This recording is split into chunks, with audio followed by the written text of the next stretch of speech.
ناظرین، یہ یقین تھا، یہ ایمان تھا، یہ کانفیڈنس تھا، وہ اللہ کے ساتھ ایسا ناتا تھا جس نے اس لڑکے کو، اس شخص کو روکے رکھا۔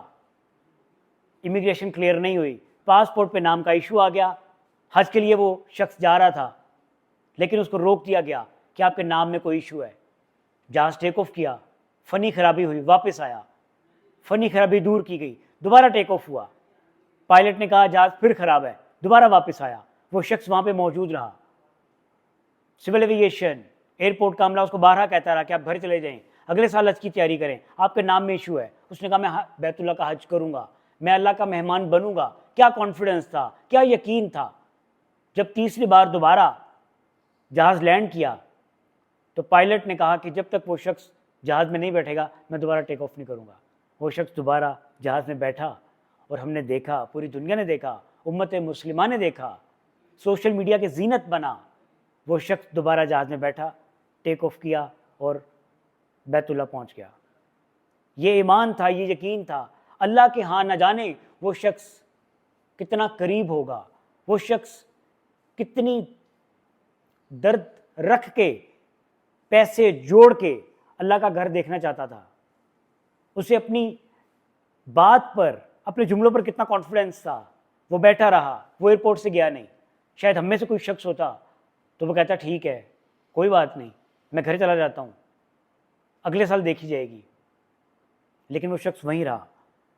بار بار وہ شخص کہتا رہا کہ مجھے پتا ہے میں اللہ کے گھر جاؤں گا، میں اللہ کے گھر جاؤں گا، اور ایسا ہی ہوا۔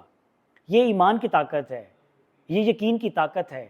جب آپ اللہ پر توکل کرتے ہیں تو اللہ آپ کے لیے کہاں کہاں سے راستے بناتا ہے، آپ کو اندازہ نہیں ہوتا۔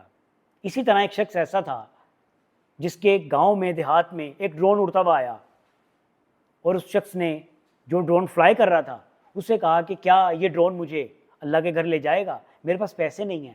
جب یہ بات میڈیا پر آتی ہے، سوشل میڈیا پر آتی ہے، تو بہت سے لوگ، مخیر حضرات میدان میں آتے ہیں، اسے سپورٹ کرتے ہیں اور اسے بیت اللہ کا حج کرواتے ہیں۔ بہت سے لوگ ایسے ہیں ہمارے معاشرے میں جو ایسے مستحق افراد کی تلاش کرتے ہیں۔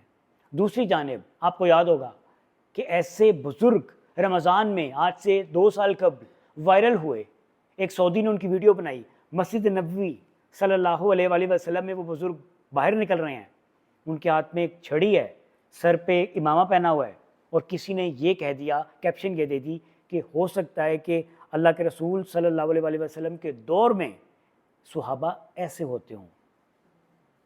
وہ شخص پاکستانی تھا، وہ شخص میرے مطابق بلوچی تھا۔ انہیں جب وہ پاکستان پہنچے، پوری میڈیا کا مرکز بن گئے، توجہ کا مرکز بن گئے، اور لوگ ان کے پاس پہنچے انٹرویو کرنے کے لیے، تو بہت سے لوگوں نے انہیں حج کی آفر دی۔